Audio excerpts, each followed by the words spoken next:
이제 다 함께 자리에서 일어나셔서 사도신경으로 신앙을 고백하며 영과 진리로 예배 드립니다. 나는 전능하신 아버지 하나님 천지의 창조주를 믿습니다. 나는 그의 유일하신 아들 우리 주 예수 그리스도를 믿습니다.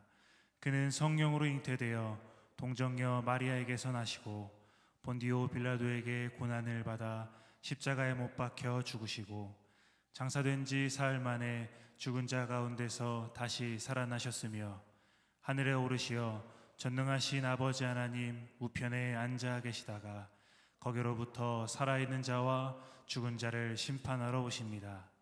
나는 성령을 믿으며 거룩한 공교회와 성도의 교제와 죄를 용서받는 것과 몸의 부활과 영생을 믿습니다. 아멘.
이곳에 임재하소서.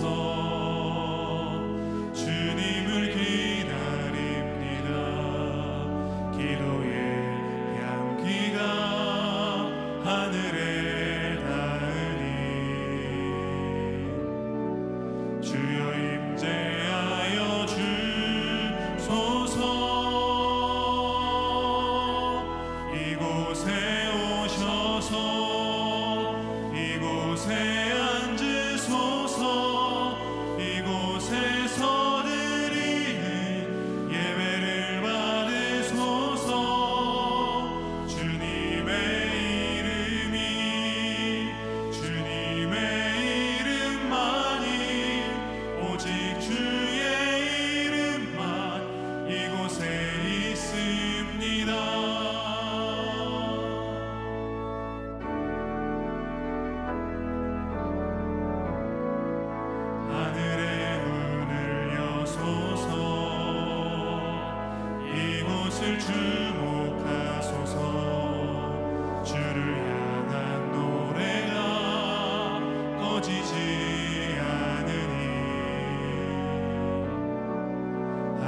이곳에 오셔서 이곳에 앉으소서 이곳에서 드리는 예배를 받으소서 주님의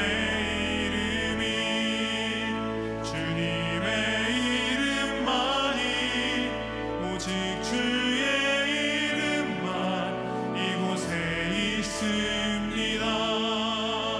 이곳에 오셔서 이곳에 앉으소서 이곳에서 드리는 예배를 받으소서 주님의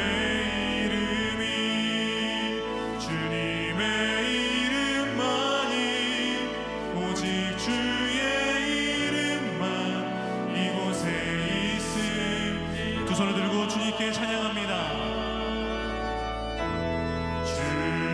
주님의 높고 위대하심을 내 영혼이 찬양하네. 주님의 높고 위대하심을 내 영혼이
오늘 우리에게 주시는 하나님의 말씀은 누가복음 12장 4절에서 7절까지입니다. 내가 내 친구 너희에게 말하노니 몸을 죽이고 그 후에는 능히 더 못하는 자들을 두려워하지 말라. 마땅히 두려워할 자를 내가 너희에게 보이리니 곧 죽인 후에 또한 지옥에 던져 넣는 권세 있는 그를 두려워하라. 내가 참으로 너희에게 이르노니 그를 두려워하라. 참새 5마리가 2 아사리온에 팔리는 것이 아니냐. 그러나 하나님 앞에는 그 하나도 잊어버리시는 바 되지 아니하는도다. 너희에게는 심지어 머리털까지도 다 세신 바 되었나니 두려워하지 말라. 너희는 많은 참새보다 더 귀하니라. 이것은 주님의 말씀입니다. 아멘. 예수님 계신 곳에는 언제나 많은 사람들이 모여들고 있었습니다. 외김하신 12장 말씀의 그 첫 절도 그 장면을 소개하고 있습니다. 그동안 무리 수만 명이 서로 모여 밟힐 만큼 되었다고 말씀하고 있습니다. 주님은 다가오는 무리를 보시고 측은히 여기셨습니다. 그들 주님의 말씀을 듣기를 원하여 왔지만 그들에게 있는 인생의 두려운 문제들이 한두 가지가 아니었습니다. 이에 주님께서는 참으로 두려워할 것을 두려워하되 두려워할 필요도 가치도 없는 것을 두려워하지 말라고 오늘 우리에게 교훈하고 있습니다. 내가 내 친구 너희에게 말하노니 몸을 죽이고 그 후에는 능히 더 못하는 자들을 두려워하지 말라. 오늘 우리에게는 두려움이 있습니다. 어떤 것이 있을까요? 오늘 우리에게는 두려움이 있습니다. 자, 어떤 분은 늙는 것을 두려워합니다. 세월이 가고 얼굴에 주름이 생기는 것을 두려워합니다. 안타깝고 싫어합니다. 늙는 것을 두려워합니다. 어떤 분은 경제적 손실을 두려워합니다. 이 사업이 성공할까 실패할까, 혹시 부도가 나면 어떡하나 하는 두려움이 있습니다. 또 하나 빼놓을 수 없는 두려움은 요즘 시대의 세균과 바이러스에 대한 두려움입니다. 시시때때로 손을 씻고 온 몸을 깨끗하게 하지만 그러나 늘 불안감에 시달립니다. 더러움과 불결에 대해 결백하고자 애쓰는 것 역시 심리학적으로 두려움 가운데 하나입니다. 예수님 당시 바리새인들은 어떤 두려움을 갖고 있었을까요? 그들은 자신의 평판이 훼손될까를 두려워했습니다. 이들은 높은 자리에 앉기를 좋아했고 사람들의 박수와 칭찬과 인정 소리를 좋아했습니다. 예수님은 금식을 할 때면 오히려 머리에 기름을 바르고 얼굴을 깨끗이 하라 말씀하셨고, 기도를 할 때에는 길거리에서 하지 말고 골방에서 하라 말씀하셨습니다. 그처럼 매사를 어디까지나 하나님 앞에서 행하고 하나님 앞에서 구제하고 하나님 앞에서 선을 행하여야 하는데 하나님은 저만큼 밀려나 계시고 대신 사람들에게 잘 보이려고만 했습니다. 자, 바로 여기에 외식이 있고 위선이 있었습니다. 사람을 의식하고 사람으로부터 칭찬받기를 노력하는 그 순간 사람은 누구나 위선자가 됩니다. 외식하는 자가 두려운 것은 하나님이 아닙니다. 외식하는 자가 두려운 것은 사람입니다. 외식하는 신앙이 가지고 있는 치명적 문제는 하나님이 있어야 할 자리에 사람이 있는 것입니다. 오늘도 사람들은 이 두려움 때문에 사람들의 말에 사로잡히며 주님까지 부인하게 됩니다. 어느 은행의 지점에 차장으로 일하는 집사 한 분이 있었습니다. 그런데 이 지점에 인사 담당관인 본부의 상무가 방문하게 되었습니다. 이 상무님은 독실한 불교 신자입니다. 은행에서 유명한 사람입니다. 은행의 인사 담당관인 이 상무가 지점을 방문해 차를 함께 하게 되었습니다. 이 상무님이 집사님에게 묻습니다. 김 차장, 자네는 종교가 무엇인가? 자, 그때 그분은 자신도 모르게 대답했다고 합니다. 예, 불교입니다. 그리고 소스라치게 놀랐다고 합니다. 여러분, 이 김 차장이 불교라고 답한 이유가 무엇일까요? 두려움 때문입니다. 그러나 하나님을 두려워한 것이 아닙니다. 사람을 두려워한 것입니다.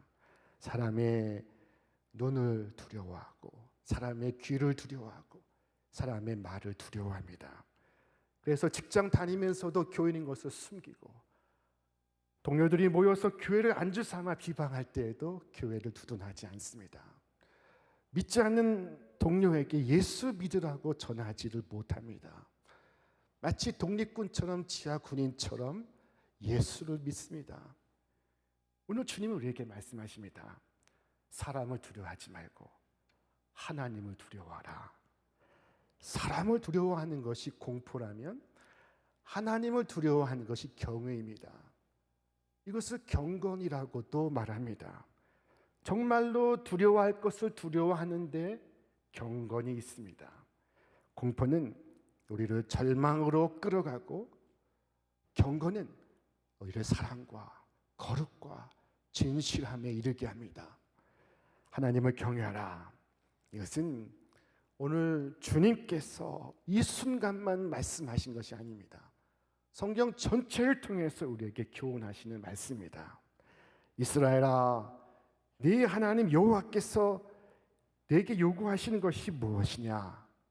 곧 네 하나님 여호와를 경외하여 그의 모든 도를 행하고 그를 사랑하며 마음을 다하고 뜻을 다하여 네 하나님 여호와를 섬기고. 전도서 12장 13절 말씀, 이래 결국을 다 들었으니 하나님을 경외하고 그의 명령들을 지킬지어다. 이것이 모든 사람의 본분이니라. 잠언 1장 7절 말씀 우리 함께 읽겠습니다. 여호와를 경외하는 것이 지식의 근본이거늘 미련한 자는 지혜와 훈계를 멸시하느니라. 자, 여러분, 온 성경을 통해 말씀하시는 것, 그것은 하나님을 경외하라 하는 것입니다. 이것이 신앙의 토대요, 신앙의 기본이요, 신앙의 모든 것입니다. 오늘 본문 속에서 주님은 우리에게 말씀합니다. 하나님을 두려워하라. 그리고 그 이유를 우리에게 현실적으로 말씀하십니다. 우리 함께 읽겠습니다. 참새 5마리가 두 아사리온에 팔리는 것이 아니냐. 그러나 하나님 앞에는 그 하나도 잊어버리시는 바 되지 아니하는도다. 너희에게는 심지어 머리털까지도 다 세신 바 되었나니 두려워하지 말라. 너희는 많은 참새보다 더 귀하니라. 자, 아사리온은 한 데나리온의 16분의 1에 해당합니다. 당시 사회의 가장 낮은 화폐 단위였습니다. 한 데나리온은 당시의 경제적 상황을 고려하여 환산하면 10,000원에 해당이 됩니다. 이 10,000원의 16분의 1은 625원입니다. 자, 두 아사리온은 1,250원입니다. 당시 예수님 시대에 참새 5마리가 1,250원에 팔리고 있었습니다. 얼마나 값이 쌉니까? 오늘 이 시대에는 참새가 귀하지만 그러나 우리도 옛날에는 참새가 참 흔한 새였습니다. 그런데 주님은 말씀하시기를 너희는 두려워하지 말라. 저 하찮은 참새 한 마리도 하나님께서 이처럼 주관하시고 지키시거늘 하물며 너희를 지켜주시지 아니하겠느냐. 이 하물며는 하나님의 독특한 논리입니다. 하나님께서 참새를 지키신다면 하물며 너희를 지키지 아니하시겠느냐. 하지만 더 큰 위로와 용기가 되는 것은 하나님께서 우리의 머리털까지도 다 세시고 계시다는 것입니다. 머리털 세는 것이 결코 쉽지 않습니다. 우리 중에 누구도 우리의 머리털을 세지 않습니다. 하루에도 수십 개씩 빠지고 하루에도 수십 개씩 나는 이 머리털을 세는 사람이 누가 있습니까? 그러나 하나님은 빠지는 그 머리털 하나하나에도 숫자를 매기시고 있습니다. 머리숱이 많은 분도 있지만 머리숱이 없는 분은 말하기를 나는 하나님 고생 안 시키려고 머리숱이 없다고 이 대머리를 자랑하시는 분이 있습니다. 자, 머리카락이 없는 사람도 머리카락이 많은 사람도 하나님은 가리지 않으십니다. 하나님은 지키시고 돌보시고 살피십니다. 하나님은 무한히 위대하시고 무한히 세심하십니다. 우리가 두려워하지 않아도 되는 그 이유는 무한히 위대하신 하나님께서 무한히 세심하게 우리를 살피시기 때문입니다. 예수님은 풍랑이 있는 바다 위에서 쿨쿨 주무시고 계셨습니다. 그때 풍랑에 놀란 사람들은 예수님을 흔들어 깨우며 말했습니다. 예수님, 살려주옵소서. 자, 그때 예수님께서 잠에서 깨서 말씀하십니다. 어찌하여 두려워하느냐? 믿음이 적은 자들아, 하나님이 보호하시는데 무슨 걱정이냐? 풍랑이 일어 물에 빠져 죽을 것으로 생각하느냐? 절대 그럴 것이 아닌데 왜 그러느냐? 믿음이 적은 자들아. 자, 모든 것을 주관하신 하나님이십니다. 모든 것을 아시는 하나님이십니다. 하나님의 뜻이 아니면 죽지 않습니다.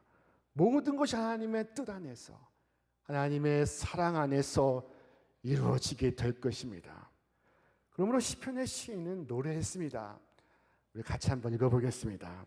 하나님은 우리의 피난처시요 힘이시니 환난 중에 만날 큰 도움이시라. 그러므로 땅이 변하든지 산이 흔들려 바다 가운데 빠지든지 바닷물이 솟아나고 뛰놀든지 그것이 넘침으로 산이 흔들릴지라도 우리는 두려워하지 아니하리로다. 아멘.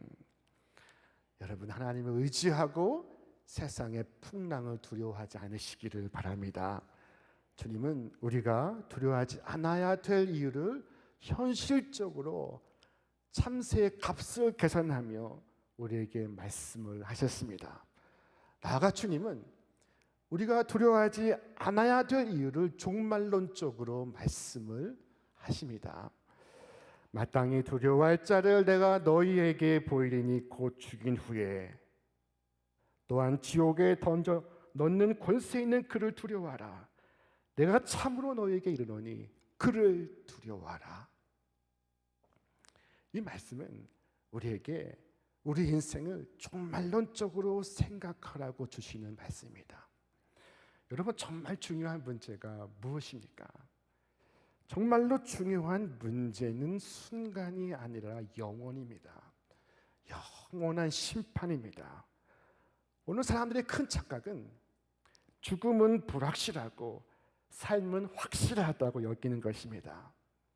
여러분, 이것이 사실일까요? 진실은 그 반대에 있습니다. 삶은 불확실하고 죽음은 확실합니다. 우리가 죽는 것은 확실하고요, 내가 앞으로도 계속 살아있을지는 불확실합니다. 이 사실 깨닫고 오늘 또 하루를 주신 것을 감사한 이들이 바로 우리 신앙인들입니다. 많은 사람들이 세상의 것을 두려워합니다. 물질을 걱정하고 물질을 두려워합니다. 권력을 원하고 권력을 두려워합니다. 그러나 이 세상의 것은 사라집니다. 사라지고 있습니다. 물질도 사라지고 권력도 사라집니다. 그러므로 주께서 우리에게 말씀하십니다. 낮은 형제는 자기의 높음을 자랑하고 부한 자는 자기의 낮아짐을 자랑할지니 이는 그가 풀의 꽃과 같이 지나감이라. 또한 말씀합니다. 그러므로 모든 육체는 풀과 같고 그 모든 영광은 풀의 꽃과 같으니 풀은 마르고 꽃은 떨어지되. 자, 눈앞에 잠시 보이다가 사라지는 세상의 권력과 물질을 두려워하지 마십시오. 오늘 주님께서 말씀하시는 것은 정말로 두려워할 것은 눈앞의 순간이 아니라 영원한 시간임을 말씀하고 있습니다. 진정으로 두려워할 것을 두려워하십시오. 그러면 모든 문제가 해결되는 것을 경험하게 될 것입니다. 우리가 아이들을 교육할 때도 마찬가지입니다. 아이가 공부 안 하고 놀고 짓궂게 사고를 치고, 그래서 늘 아이를 볼 때마다 공부해라 공부해라 고민하다가도 어느 날 그 아이가 덜컥 병에 들어 병원에 입원을 하게 되면, 그때에는 공부는 못해도 좋으니 제발 살아만 다오 라고 애원을 합니다. 그러면 지금까지 고민하고 걱정했던 문제는 어떻게 되는 것입니까? 정말로 두려워할 것을 두려워하게 되면 작고 시시한 문제에 대해서는 더 이상 두려워하지 않게 됩니다. 큰 걱정을 하면 작은 걱정은 사라지는 법입니다. 사실 아직도 우리에게 걱정거리가 많은 것은 그만큼 시시한 걱정을 하고 있기 때문입니다. 하나님의 심판을 두려워한다면 오늘 세상에서 이름을 얻는 것, 명예를 얻는 것 따위는 전혀 큰 문제가 아닙니다. 여러분, 오늘 우리에게 있는 문제를 종말론적으로 돌아보시기를 바랍니다. 종말론적 관점에서 우리의 삶을 빚으시고 우리의 삶을 세워가시기를 바랍니다. 그러면 우리는 깊이 생각해야 합니다. 가장 두려워해야 할 자를 두려워하고 가장 문제 삼아야 할 것을 문제 삼아야 할 것입니다. 여러분, 진정으로 두려워할 자를 두려워하십시오.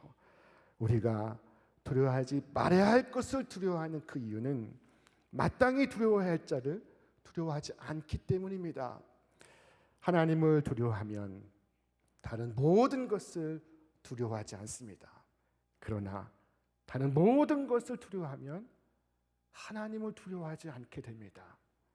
다윗은 하나님을 두려워했기 때문에 눈앞에 골리앗을 두려워하지 않았습니다.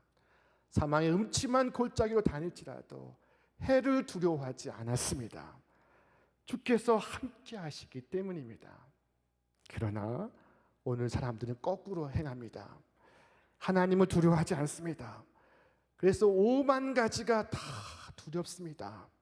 사업도 두렵고 자녀의 일도 두렵고 오늘도 두렵고 내일도 두렵습니다. 여러분, 어떤 삶이 더 좋은 삶일까요? 오직 하나님을 두려워함으로 그 어떤 것도 두렵지 않는 삶을 선택하시기를 바랍니다.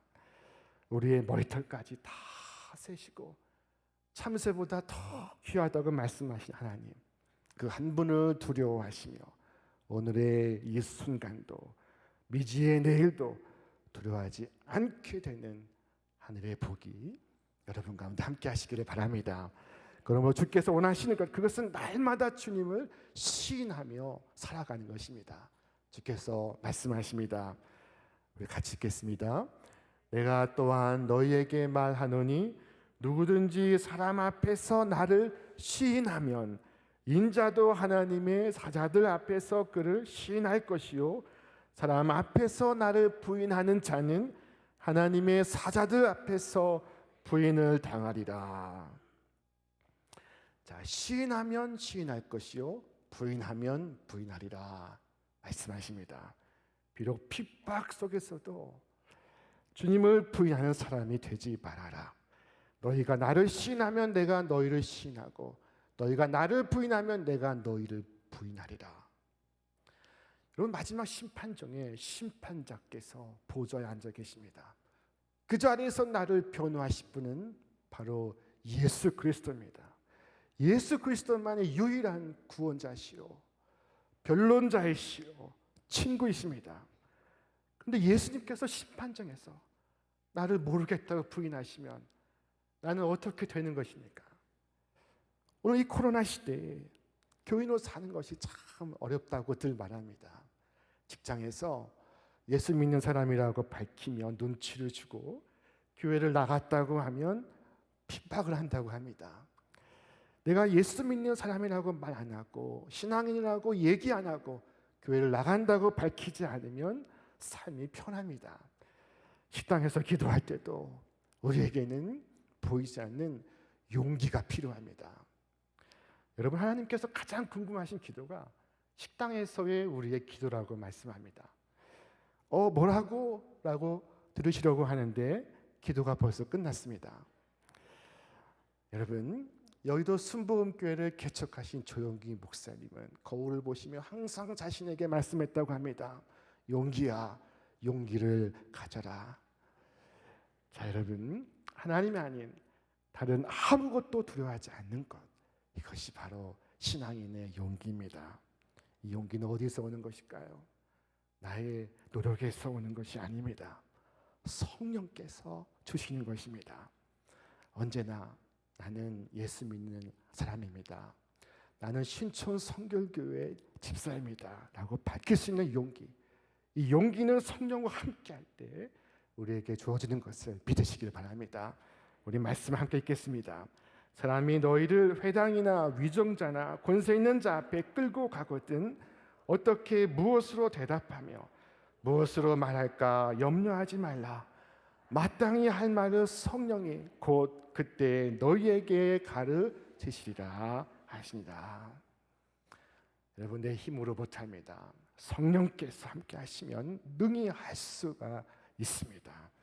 여러분, 성령과 동행하시기를 바랍니다. 주님은 오늘 성령으로 우리와 함께 하시고 계십니다.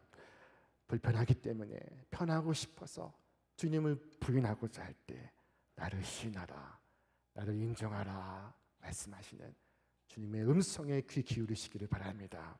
주의 성령께서 우리에게 지혜를 허락하십니다. 성령으로 함께하사 세상을 이기게 하십니다. 자기 영광을 위해 사는 사람은 두려움에 빠질 수밖에 없지만, 그러나 주님을 시인하며 사는 사람은 자기 한계를 뛰어넘는 성령의 능력을 체험하게 될 것입니다. 오늘 우리에게 말씀하시는 주님의 음성은 두려워하지 말라, 그리고 두려워할 자를 두려워하라 하시는 것입니다. 여러분, 진정으로 하나님을 두려워하는 사람은 사람을 두려워하지 않습니다. 이미 계산이 다 끝났기 때문입니다. 성경이 말씀합니다. 사람을 두려워하면 올무에 걸리게 되거니와 여호와를 의지하는 자는 안전하리라. 종교개혁자 존 낙스의 무덤에는 이와 같은 묘비가 새겨졌다고 합니다. 하나님을 두려워할 뿐 사람의 얼굴을 두려워하지 않는 자, 여기 잠들다. 여러분, 멋진 비명이 아니겠습니까? 오직 하나님만을 두려워하고 다른 아무것도 무서워하지 않는 자, 여기 잠들다. 이것이 바로 그리스도인의 모습입니다. 루마니아 공산치하에서 기독교인들이 많은 핍박을 받았습니다. 많은 사람들이 희생을 하였습니다. 그곳에 범브란트라는 유명한 목사님이 계셨습니다. 이 목사님 옥중에서 그토록 고문과 고생을 당하면서도 성경을 꾸준히 읽었습니다. 꾸준히 묵상을 했습니다. 꾸준히 마음에 간직했습니다. 그러다 어느 날 두려워하지 말라 하는 구절을 다시 보게 되었습니다. 그리고 두려워하지 말라, 이 구절이 성경에 몇 번 등장하는지를 세어보기로 작정했습니다. 성경을 읽어가며 이 구절이 나올 때마다 표시를 했습니다. 자, 여러분, 성경에는 두려워하지 말라 하신 말씀이 사랑하라, 겸손하라 하는 말보다 훨씬 더 많이 등장합니다. 모두 몇 번이나 등장할까요? 자, 366번입니다. 365일 그리고 6년까지 포함해서 두려워하지 말라, 우리에게 날마다 말씀하시는 것입니다. 여러분, 두려워하지 마십시오. 오직 두려워할 자를 두려워하시길 바랍니다. 오늘 이 시대가 부족한 것은 돈이 아닙니다.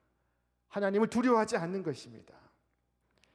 중국의 모택동 시절에 지하교회에서 늘 하나님 말씀을 증거하던 왕명도라는 목사님이 계셨습니다. 자, 이분은 지하교회의 거물이셨습니다. 공안 당국이 그를 체포해서 그를 고문하기 시작합니다. 그리고 예수를 부인하면 놓아주겠다고 말합니다. 그리고 그 고문에 못 이겨서 이 목사님은 주님을 부인하였습니다. 자, 그리고 공안 당국은 그를 석방했습니다. 자, 그리고 석방되어 나오자 예수님에 대한 송구한 마음으로 얼굴을 들 수가 없었습니다. 머리에 통증이 그치지 않았습니다. 그는 이것을 하나님께서 성령으로 자신 안에서 탄식하는 것이라고 느꼈습니다. 그리고 그는 거리에 나와 목에 간판을 걸고 간판에 나는 베드로입니다 라고 썼습니다. 나는 베드로입니다. 저는 저를 사랑하신 예수님을 배신했습니다. 그러나 다시 주님을 사랑하기를 원합니다. 여러분, 주님을 믿으십시오. 얼마 지나지 않아서 그는 다시 공안 당국에 체포되었습니다. 그리고 다시 모진 감옥 생활을 시작하게 되었습니다. 무려 19년을 감옥에 갇히게 되었습니다. 그의 수감 소식은 지하교회 교인들에게 큰 감동을 주었습니다. 지하교회에 큰 부흥을 불러왔습니다. 그가 19년 감옥에 있는 동안 더 큰 부흥이 지하교회에서 일어났습니다. 19년의 감옥 생활을 마치고 감옥에서 나올 때 누군가 그에게 물었습니다. 19년의 무서운 고통을, 그 두려운 시간을 어떻게 이겨내었습니까? 그때 그분은 빛나는 눈빛으로, 이미 손 마디마디는 다 고문으로 뒤틀려 있었지만 그분은 찬송가 384장을 부른 후에 이와 같이 말했습니다. 감옥에서 이 찬송을 한시도 잊은 적이 없습니다. 그리고 찬송의 가사처럼 하늘의 위로가 19년 동안 제게 한순간도 떠나지 않았습니다. 주님이 함께 하심을 느낄 때마다 두려운 마음이 아닌 평안한 마음으로 하루하루를 지내게 하셨습니다. 자, 여러분, 하나님을 두려워하시길 바랍니다. 주님을 시인하시길 바랍니다. 성령과 동행하시길 바랍니다. 그래서 모든 인생의 두려움에서 자유한 삶을 사시는 여러분과 제가 되시기를 주님의 이름으로 축원합니다. 이제는 우리 주 예수 그리스도의 은혜와 하나님 아버지의 사랑하심과 성령님의 교통하심이 진정으로 두려워야 할 자를 두려워함으로 이 땅의 모든 두려움에서 자유한 삶을 살아가기를 결단하는 우리 신촌의 모든 믿음의 성도들과 저들의 가정과 일터와 기업 위에 이제로부터 영원토록 함께 하시기를 간절히 축원하옵나이다. 아멘.